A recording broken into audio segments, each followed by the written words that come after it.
8వ తారీఖు sun Risers Hyderabad అదేవిధంగా రాయల్ ఛాలెంజర్స్ బెంగళూరు సంబంధించిన మ్యాచ్ హైదరాబాద్ ఉన్నటువంటి ఉప్పల్ రాజీవ్ గాంధీ ఇంటర్నేషనల్ క్రికెట్ మైదానంలో జరుగుతుంది. కానీ నిన్న పేటీఎంలో హెచ్సిఏ అదేవిధంగా సన్ రైజర్స్ మేనేజ్మెంట్ టికెట్లను అమ్మకానికి పెడుతున్నట్టు పేటీఎంలో యాప్లో పొందుపరిచారు. దాదాపు అరగంట వ్యవధిలోనే 36,000కు పైగా టికెట్లు అమ్ముడుపోయాయని చెప్పి హెచ్సిఏ అదేవిధంగా సన్ రైజర్స్ మేనేజ్మెంట్ ప్రకటించింది. వాస్తవానికి 36,000 టికెట్లు అరగంటలో అమ్ముడుపోవడం అనేది చాలా విడ్డూరమైన విషయం. ఎందుకంటే ఈ టికెట్లను పారదర్శకంగా క్రీడాకారులకు అందించాల్సిన బాధ్యత హెచ్సిఏ మీద అదేవిధంగా సన్ రైజర్స్ మేనేజ్మెంట్ పొందింది. కానీ అదేమీ పట్టనట్టుగా కేవలం బ్లాక్లో టికెట్లు అమ్ముకోవడానికి బ్లాక్ చేసి ఆ టికెట్లను 300 విలువ చేసే టికెట్లను దాదాపు 3,000కి అమ్మడాలు, 3,000 విలువ చేసే టికెట్లను 10,000, 20,000, 30,000కి అమ్ముకున్నటువంటి తీరు ఉంది. వాస్తవానికి ఇప్పటికే క్రికెట్ అనేది వ్యాపారమయమైంది.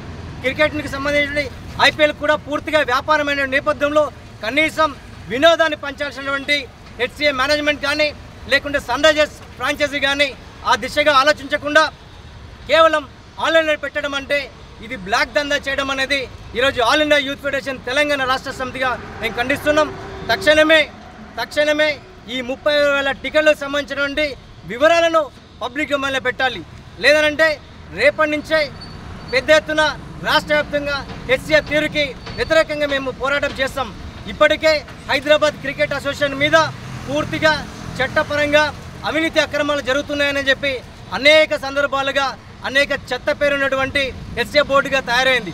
కానీ ఈరోజు ఎంతో ప్రతిష్టాత్మకమైనటువంటి ఐపీఎల్ లాంటి ఏదైతే ఐపీఎల్ సంబంధించినటువంటి క్రికెట్ మ్యాచ్లు ఉన్నాయో వాటికి సంబంధించిన టికెట్లను కూడా క్రీడాకారులకు అందించకుండా కేవలం వ్యాపారమయం చేస్తున్నటువంటి హెచ్సిఏ కానీ లేకుంటే సన్ రైజర్స్ మేనేజ్మెంట్ మీద తక్షణమే బీసీసీఐ స్పందించాలి. ఐపీఎల్ సంబంధించినటువంటి యాజమాన్యం కూడా స్పందించాలి. అదేవిధంగా తెలంగాణ రాష్ట్ర ప్రభుత్వం కూడా పూర్తిగా స్పందించాలి.